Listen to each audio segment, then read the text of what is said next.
Have you ever wanted to make a kind of retro expanding rectangle effect in Shotcut? Hi, I'm Juliet, and this is one way of doing that. So, I'm going to have this turquoise rectangle alternating with a black one. You'll need as many layers as you want expansions. Adjust your base to the right size and position, with the size, position and rotate filter, and copy that to your next layer.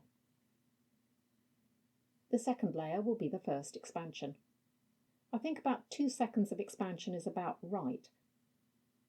So on that second layer, note the maximum size from the zoom menu. Activate the keyframe. Start it at 0.1% and expand it to that percentage at 2 seconds.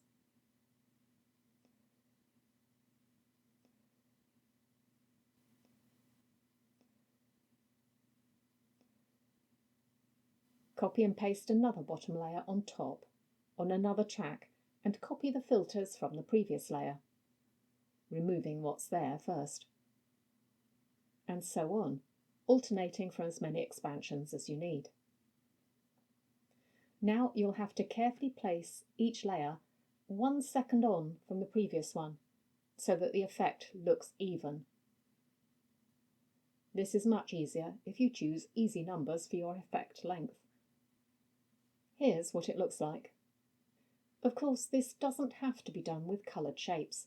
You could do it with photos or video clips, or perhaps book covers.